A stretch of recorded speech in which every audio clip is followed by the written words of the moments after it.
All right, folks. Well, we're having a little bit of a technical difficulty. I just got a text from Brian, and he's sitting in traffic at a car wreck in Colorado Springs. So, if anybody has a question, this would be a great time to throw it up in the comments, and we can start there. But I apologize about this. Let's see. All right. So, what we're going to talk about today is endurance. And yes, I'm trying to stall for 10 minutes because that's how long Brian's going to be out. So, we're going to talk about some endurance and, what are some of the common things that athletes don't get right or don't get wrong or they get wrong, kind of like the myths behind endurance. So, if anybody has a question, throw it down in the comments and we'll talk about some stuff real quick. Thank you. It looks like we've got about 4 or 5 people logging in now. Again, for those who are just joining us, Brian is running about 10 minutes late. A car accident, not him, but a car accident in Colorado Springs. So somebody throw a comment in there. Let's have a discussion.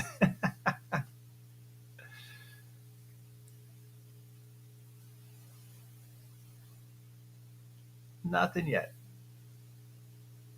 All right, so here's a question for the group. How important do you think the zone 2 training is to your base period? And how do you define zone 2? Who's going to be the first one to give us a definition?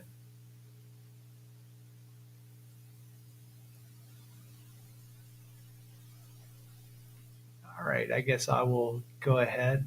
So it's interesting because when we start looking at different types of training zones, whether or not we do zone 1, zone 2, 3, 4, or 5, whichever direction we want to go, what we have a tendency to do is always start with your functional threshold power, your FTP test. Everybody, and we've talked about this a bunch of times, and start with your FTP test, and you get this one little point on your power duration curve, and then from there we act like that's some magical number, and we extrapolate out from that, whether you're talking about 75 to 85% for your zone 2, 85 to 95% for kind of your zone 3 threshold, somewhere right around 100%. It's 97 to 102% VO2 max and anaerobic capacity above that.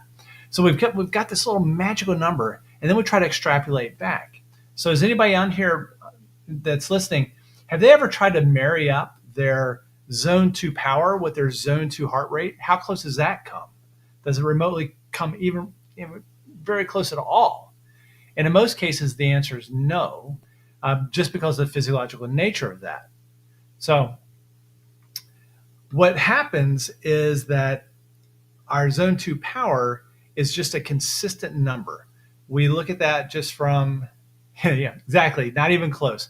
So the zone 2 power has a tendency to, kind of stick between, it should be when we're on zone 2 is just kind of the discussion of what we're having right now. You should be able to have a nice discussion. Should be this type of a thing, not struggling, not gasping for air or anything like that. Heart rate zone 2 is kind of the same thing, but it's a whole lot lower than what most of us anticipate. Matter of fact, if you're in true zone 2 heart rate, most of us would think that that's zone 1 on the bike, on the power, but it really isn't, because that's where that muscular adaptation occurs. So what are we trying to do during that zone 2 heart rate type of zone that you'll hear Peter Attia and you hear everybody talk about? What we're trying to do is we're looking at that mitochondrial density. We're trying to develop as many mitochondria in our system as we possibly can. And that's why those numbers are so low, because that's the work we're doing. We're primarily using fat as our fuel source. We're not moving into glycolysis. We're not tapping into glycogen storage yet. It's just fat.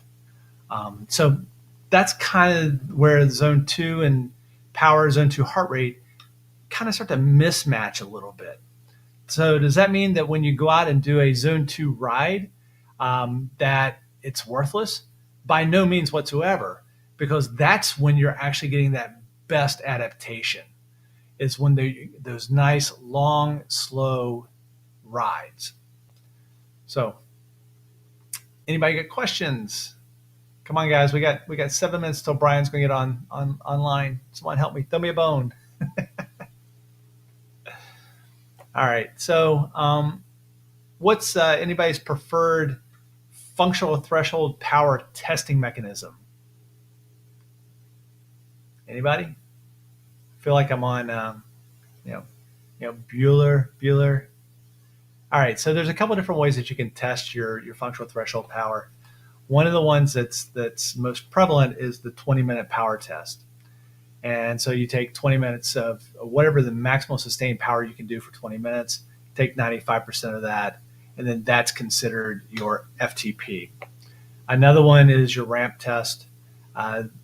Most people prefer the ramp test because it's a much shorter time period, because you're going to just kind of start out and do these stair steps.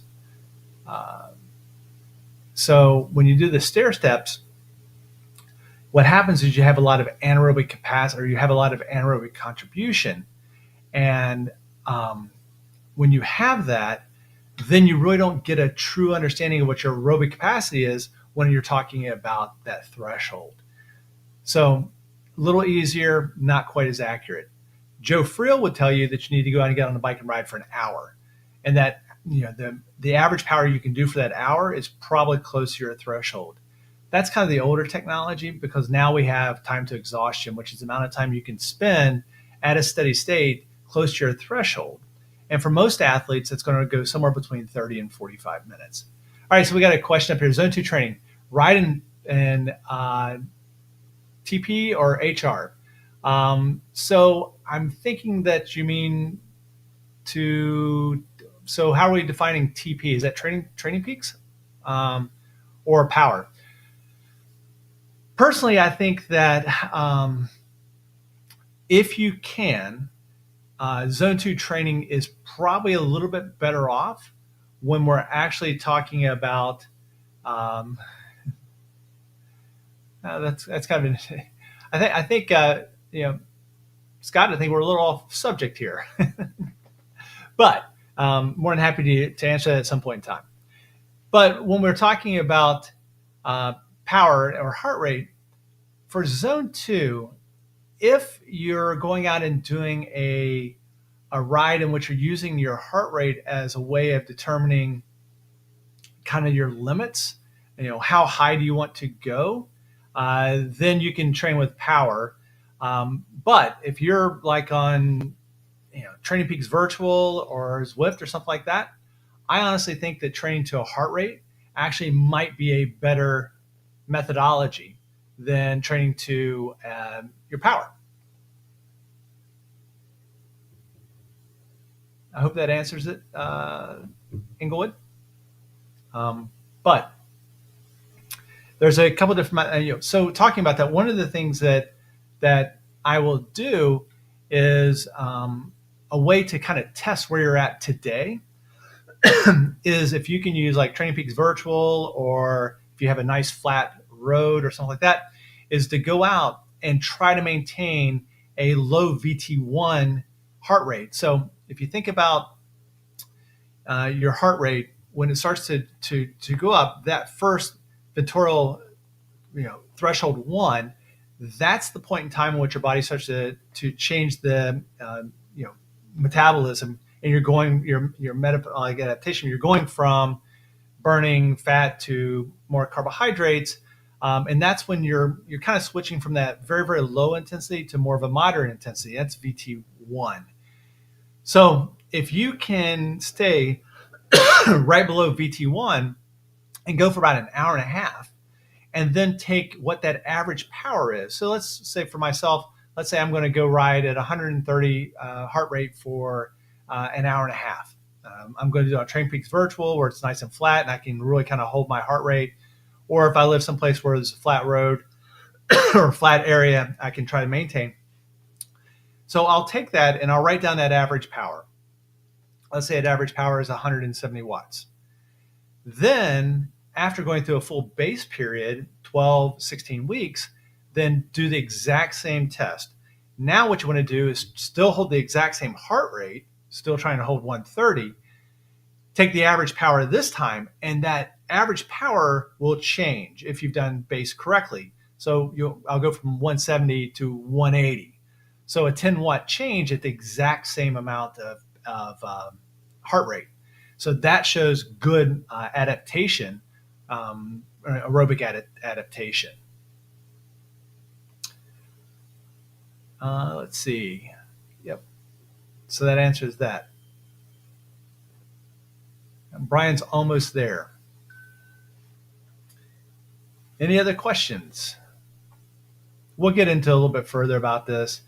One of the things, a myth of a lot of cyclists is that I'm riding so easy in my zone 2 that it actually is not beneficial. And that's not true whatsoever. Actually, it's very beneficial. One of the other things that a question I'll get all the time is, how much, what type of fueling should I do for zone 2? Should I do a bonk ride or not? And bonk rides are an old thing, which we used to talk about, going out on these long endurance rides, building durability, and trying to go until you bonk, 4 or 5, whatever hours. The idea is that a bonk ride would actually make you more adaptive to fueling from fat and not from glycogen. The truth of the matter is, it doesn't matter how long you ride, as long as you're under that VT1, you're always going to do fat. However, if you're going to go out and do a endurance ride of like greater than 90 minutes, you actually need to fuel for that in order to get the best adaptation. So you want to take in that 30, 60, or if it's a little more intense, 90 grams of carbohydrates per hour.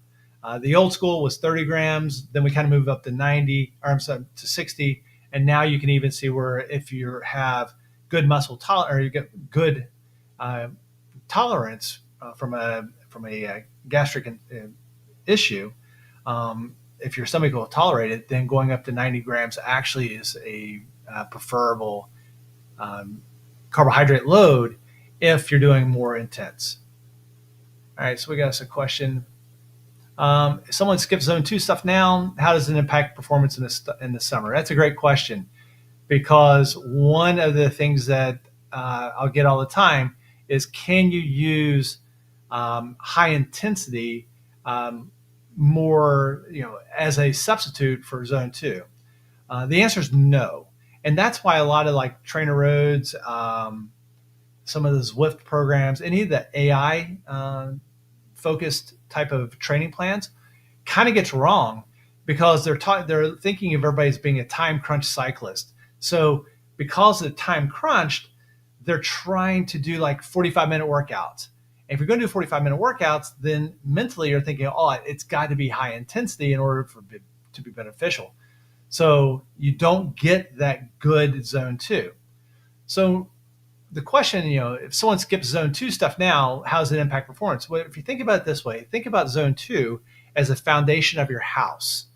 And if you don't have good foundation, then the walls, which is your threshold, aren't going to be nice and solid.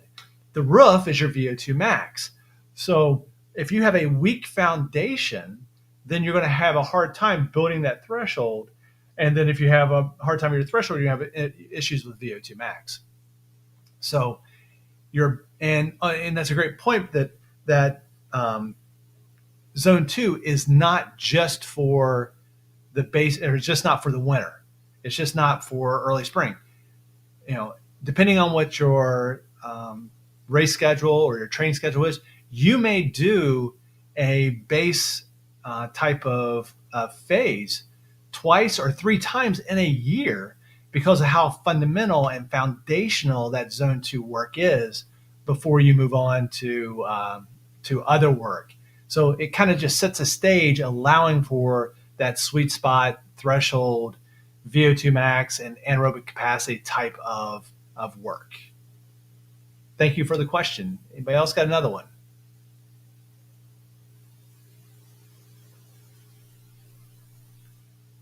All right. Let's see. Well, hopefully Brian will get on here soon. Um, so what happens if you think that your zone two on your training plan, or not necessarily your training plan, but if you're on the bike and you're on a trainer and you're like, yeah, man, my zone two, it feels too easy. Well, then more than likely, it's probably right. If your zone two, I mean, when you finish up with a zone two ride, you actually ought to feel pretty much better than when you actually got on the bike. The whole idea of zone two is not to have you come off the bike and feel like you're just crushed. That's not a zone two workout. Um, that's not getting that That's not getting that adaptation that you're actually looking for. Let's see. I've got a couple of questions that I've thrown up here of things that people might think about, or some myths and so forth. So one of the biggest myths is that zone two doesn't do anything for you. That it's so easy, it must not be of any benefit. Nowhere remotely close to being true. You want to build that foundational base. Second, my zone two feels too hard. So if your zone two feels too hard, then more than likely your zones are wrong. This is one of the things that we normally will see from AI platforms is because AI is trying to set your FTP based on really intense short intervals, ramp tests, that type of thing. It sets at one point we talked about earlier so far to the right of your power duration curve, or to the left of your power duration curve. It sets it so far that downstream it just bumps up your zone two. So what's actually happening is your zone two is probably your zone three. And so if it feels too hard, your AI FTP is probably too hard, or too high. Um, Also, I think Brian just popped in for a moment. Brian's still popping in. Well, thank you for popping in for the last 15 minutes. Everybody's had to I have sit here and listen to me talk about things around the my world. apologies for jumping into the party late. Sorry, I had the lovely Denver traffic that decided it was going to make my life um, more challenging. I guess we should say. So what are we talking about? Fill me, catch me up, Chuck. Yeah, well, we can kind of I thought what would be an interesting, so trying to figure out what would be the best subject for this show tonight is I spent a ton of time on Reddit. So I went through and it's like, what are all the things on Reddit right now that cyclists, and I went to Arvelo, I went to R Cycling and Trainer Roads and Training Peaks, those forums, and looked to see what is everybody talking about. And the biggest confusion that I ran into is lots of discussion about Zone Two, whether or not it's worth it, whether it's not worth it. Lots of discussion about AI and FTP and that type of stuff. And then people asking, how do you put that together? How do you, what are we supposed to be doing? What's base? What are we supposed to be doing? So that was kind of the realm of all the stuff that was running across Reddit. Okay. So from my perspective, I thought it'd be interesting because I could look at zone two from a physiological perspective, and you're the guy who was like, no, just get your ass off the couch, get on the bike, and just go pedal. I was already formulating some comments into that. So okay. Well, it sounds like an interesting topic. How's it going so far? Oh well, it's going fairly bad. We had 90 people online. Now we get down to 10. No, I'm kidding. Wasn't quite that bad. So, it's an interesting thing, and as I'm thinking about it, it's like, okay, so zone two is typically defined as what, 60 to 70% of max heart rate. um, FTP, we can, however you want to measure it. um, 60 to 70%, let's say we're going to base this on a heart rate of 180 beats a minute. um, that's an 18 beat difference. That's a chunk, right? So if we're so worried about, it's got to be 176.4 beats a minute, or 173 watts, continuously, we're missing the point. I think, in my opinion, right? So if we can keep it, yeah, somewhere around there, we're building the mitochondria, we're doing all these things that we're supposed to do that we talked about a couple of weeks ago. That's getting done. Is it getting done? And I understand that there's an issue with efficiency, right? Is it, if you're somewhere close to that, it's getting done. Is it getting done as efficiently as you can possibly make it? Maybe, maybe not.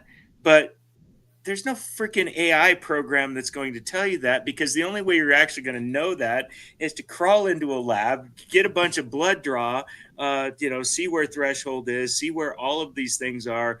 The in my view, the opinion of, in my opinion, the view of, okay, we need to be at this point. We're looking at AI, we're looking at doing all of these things, we're looking at all these tools to be able to do that. But all these people that have actually, like, are so focused on that, haven't actually gone into the lab and figured out what threshold is, right? Right. So we don't actually know. We're guessing on the basis of the science of it, and using technology, to determine where all of these things are, and we're worried all about it, but we haven't taken the first step in going and just getting this tested, right? So we don't really know.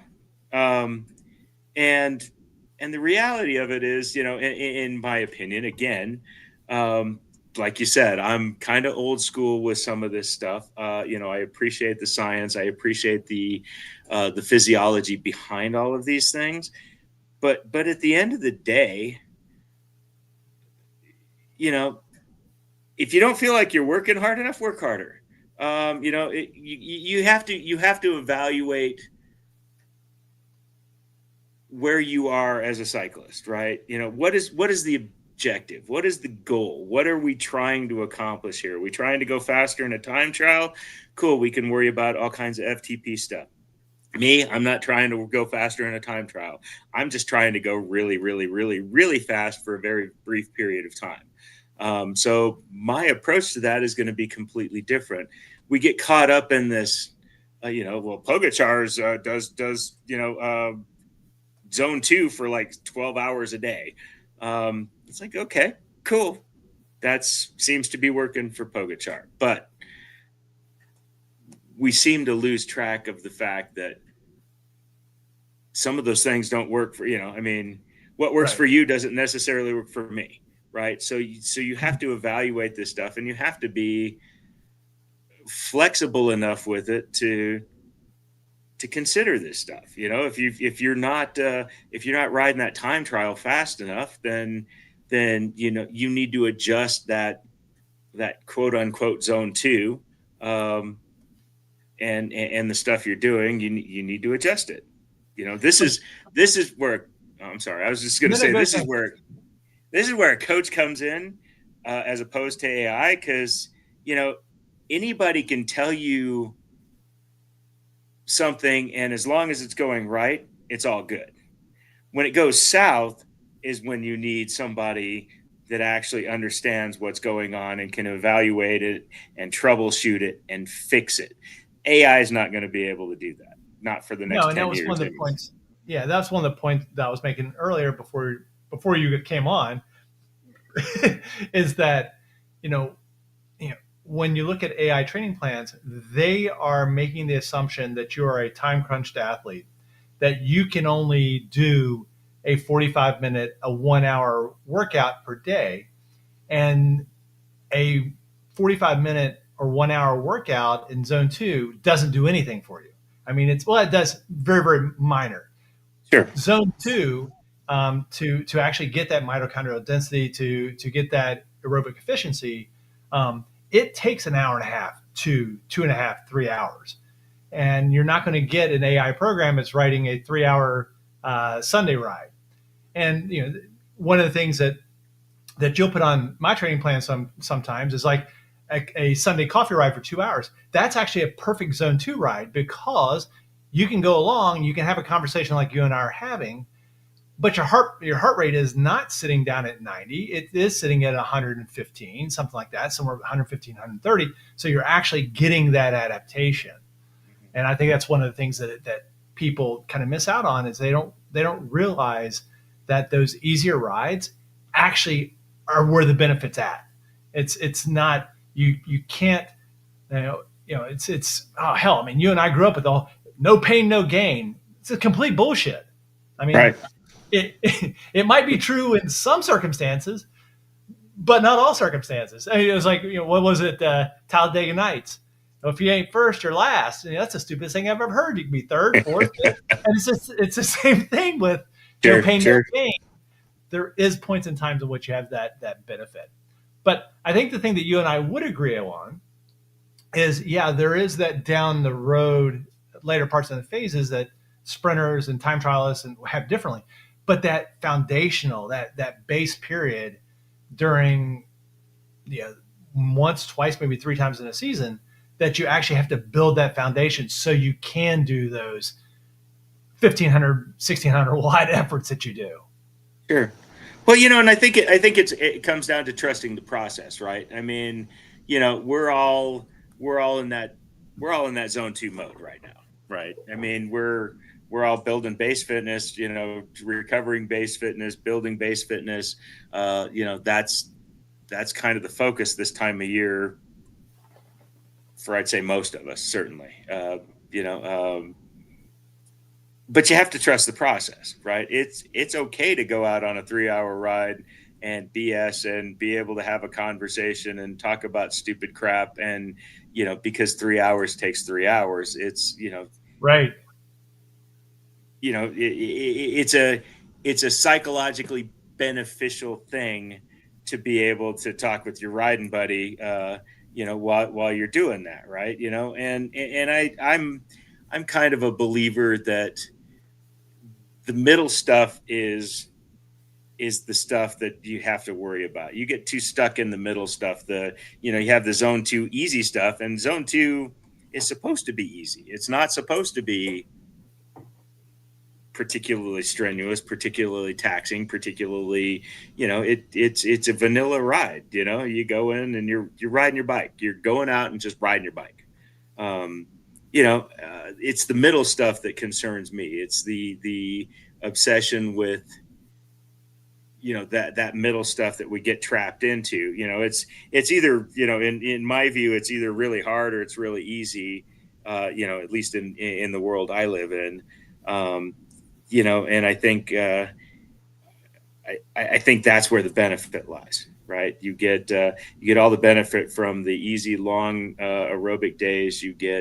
But you get all of the speed, you get all of the power from those really short hard days.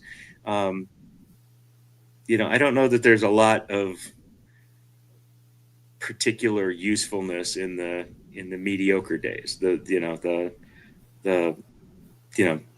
a point, right? I mean, obviously there's segments all the way throughout that you can run through those entire phase blocks and they're all going to be beneficial, but I think we spend way too much time in the middle phase trying to worry about whether we're getting enough work done, trying to stay in zone two, and avoiding the work we need to do in zone 5. Yeah, I mean, when you look at periodization, or when you look at polarized training, when you're talking about 80/20, I mean, yeah, 80% is that endurance side. And the thing is, that 80% is everything from beginning of zone two to basically zone five. It's all that. Sure. But there's that 20%. And that 20% has got to be focused, on target, and hard.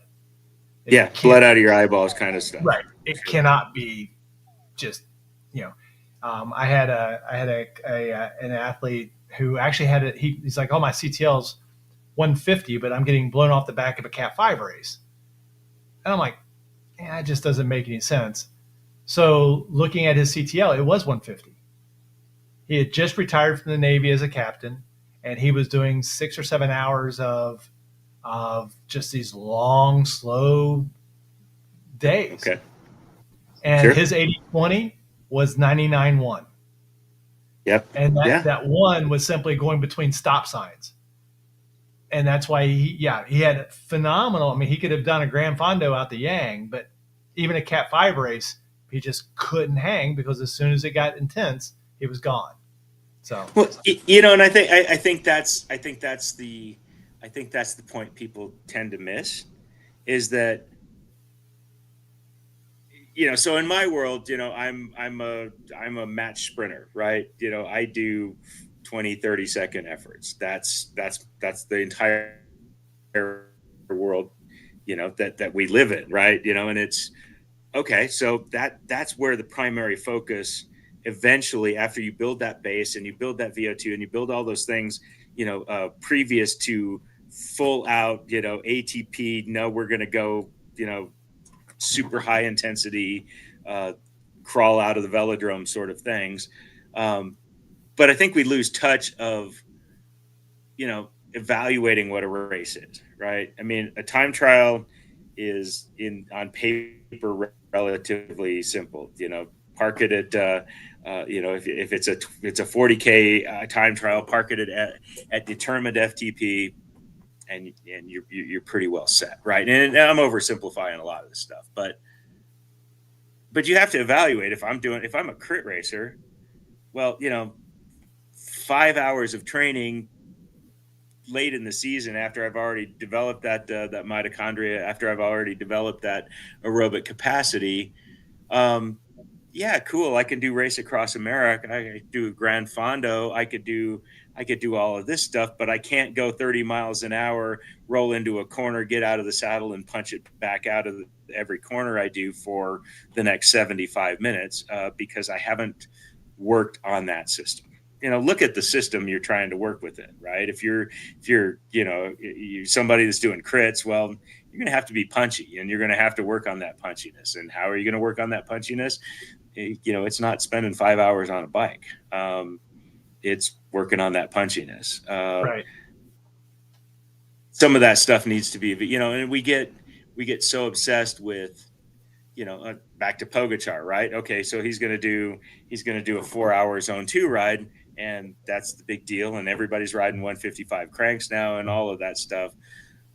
That works for him, and it works for what he does, and it works for his physiology, and it works for his musculature, and you know the ratio of fast twitch to slow twitch muscle within his system, and all of these things, and that works for him. You know, it's probably I know for a fact it's not going to work for me, Right. and it's, you know, for anything, it's not going to work for me if I want to do a grand tour because I'm not built that way. I don't have the physiology to do a grand tour. You know, I'm the same height as Pogachar and 50 pounds heavier. Um, you know, I have a very specific thing that I do better than other things. And that's what I train for, and that's what I focus on. You have to be an individual, and you have to evaluate. You have to take the science and all the information that's out there that AI doesn't, and apply it to your physiology, your mentality, what you want to do. I mean, you know, I could be a fantastic road racer, but I don't want to be. Um, you know, so all of that has to play into effect, and all of that stuff rolling back to the whole AI thing. And I'm wandering everywhere at the moment, so I apologize. You know, I guess not in advance, but um, it can't do that. Right. It can't sit there and go, oh well, you know, your physiology is not designed for that. That's not working, so we're going to tweak it. It can't. make those changes because it can't legitimately evaluate the situation. Right. And that's what that's what coaches do. That's what you as an individual rider are going to have to do if you don't have a coach. And if your coach is not evaluating it and sitting there and basing this stuff on what they read on AI, quite frankly, they're just letting you down, Yeah. because they're not paying attention to what you're trying to do. Yeah. One of the things that I was mentioned earlier about Reddit is it talked a lot about AI and setting FTPs and that type of stuff. And what I had said earlier was one of the things is that AI is only looking at it from a very, very specific, very high intensity, almost like a ramp test. And that's Mhm. what's setting thresholds, which are probably not remotely close to being true, which then in turn makes like their endurance rides feel like shit because, you know, they're riding them way too hard. Um, There's this inflated, yeah, absolutely. and it's very seldom can you actually take your heart rate chart and your power chart and they align. But what shouldn't happen is your heart rate chart showing that you're 153 to 160 and zone 2 being aligned with that. And that's what I've seen a lot when people have like AI modeling of threshold and that type of thing. Sure, sure. So Yeah, um no, I think, I think you can ballpark that stuff, and you have to, I mean, that's again, you have to be able to look at, okay, what's your power zone 2 versus your heart rate zone 2, and if they don't align, then corrections why? have to be made on that. Right. Yeah, exactly. Yeah. And yeah, AI is just going to say, well, no, that's your numbers. That's your ramp test. That's your number. Poof. You have to stick to that, and you grind yourself completely into the paste. And if you're doing that in December, January, and you're planning on your racing season starting in April, by the time you get to April, May, you're not even going to want to have anything to do with the bike at that point. You're just going to grind yourself into paste because you're not getting the recovery, you're not getting the base, you're not getting anything that's beneficial right now to what you're trying to do in the future. So once we have the zones accurate, so let's kind of bring it around. From your perspective, what would be a good functional training week during this period? I mean, I was looking at it from you know typically amateurs, and I differentiate because they have different requirements. The typically amateurs do too many hard days in a week when they're following these type of plans for a base period. So, kind of, what would you see as a good week? Well, I would say 3 hard days is probably, Way too much. yeah, definitely too much. I think a couple of hard days. I think throwing in um, a couple of shorter, and this is assuming that you have a job and a family and a life outside of cycling. Something I hear happens, but uh, um, you take that hour and a half ride, a day or two between those hard days. You separate those hard days so you can actually get the recovery and the benefit from those hard days. And then take that weekend day and throw in that 3 hour ride, throw in that 2.5 hour ride, throw in those and probably the ratio is what, I don't know, time wise is probably, yeah, it's probably what, 80 20 maybe. 20. Yeah. Yeah, Well, I'd have to actually think about that, but and um that's one of the things that a lot of athletes don't think about is for that durability. It takes 2 hours. You're going to have to do 2 to 4 hours.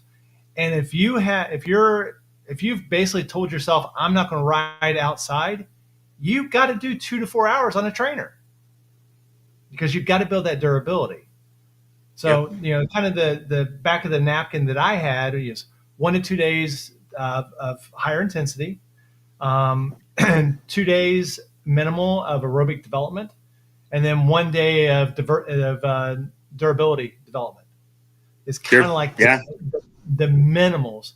So now you're talking about 2 to 4 hours on a Saturday. You're talking about an hour to hour and a half twice a week doing aerobic development because, like we said earlier, Yeah. it takes about an hour and a half to get there, and then you've got 1 or 2 high intensity days.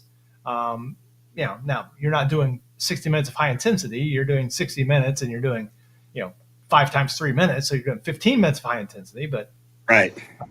that's kind of the way that I see it. Yeah, and if you've got that extra day, because that gives you what, 6 days, right? So if you've Yeah. got that extra day, go up, take that zone 2 ride of, you know, get a couple hours in at that point, right? That's not going to be detrimental to that next, as far as central nervous system stuff. CNS is going to get very angry with you if you do too much high intensity, back to back to back to back, right? Regardless Right. of where you are in the season. I mean, we're sprinters, so you know that's pretty much our livelihood in July. But you have to have that. You have to have that gap, right? You have to be able to recover. Uh, because once your CNS crashes, you're just digging a hole at that point. Right. So, you want to definitely keep those well separated. But, if you can get an hour and a half on the bike, having a conversation, a slight, ever so slightly breathless conversation, I've always said, with your riding partner, or, talking to yourself while you're riding or whatever, um, you know, that's going to be fantastic. That's just money in the bank at that point. But yeah, I don't, I would agree with this time of year being exactly that. And then, on the track side of it, because we're heavy into the gym and we're heavy into that hypertrophy phase and all of that. I like to try to have those heavy gym days. And if you're coming out of the gym perfectly happy and comfortable, you're not doing the gym right. Um, uh, with that said, I mean, there's a reason it's called progressive overload. Right. Overload. Um, uh, I try to do those days on the same days as those intensity days. So basically, you get that 48 hours worth of recovery from one big intensity block, as opposed to doing a hard day on the bike and then going into the gym and supposedly doing a hard day in the gym. You never get that recovery. So I like to put them together as well, Right. whenever possible. I mean, schedules are always challenging. It's like, well, I can't do gym on Thursdays because uh, for whatever reason. That gets a little tricky sometimes, trying to keep all that separation and that recovery out, simply because of schedules. But that's the optimal thing. And quite frankly, if you're not keeping those things separated, you're digging a hole with a gardening spade, I guess. It's Yeah. not a big Well, hole, but that's also a very good point that most people don't get is that move your workouts, skip a workout, but never stack a workout. yeah. If you've missed it, if you can move it to an empty spot, great. But don't try to say, okay, well, I'll just stack these two. It doesn't work out. No, Um, no, it's just gonna. It's you're digging a hole. You may not recognize you're digging a hole in December, January, but you're digging a hole. yep. Well, any other thoughts, Brian? Kind of. We're still we're about at the right time. Well, yeah, if somebody could actually show up on time, we would actually be fine. But no, I think the big thing is, I mean, for me, and it's always the same thing. It's like, quit worrying about this crap so much. Follow some guidelines, follow all these guidelines, but it's not set in stone. And just shut up and get on your bike. Just go ride your bike. Right, go in and ride on your bike instead of worrying about whether I'm, at 172 beats a minute or 115. Um, is it well? Okay, that's probably a big deal. But if you're 115, am I 115 or 120? It probably doesn't matter at all, right? Right. So why don't you quit worrying about it and just go get your hour and a half, 2 hours on the bike, and you're going to see results. We get so caught up in all of this tech and this massive wad of information that is going to get disputed in 3 weeks anyway. um, Let it go and just go ride your bike.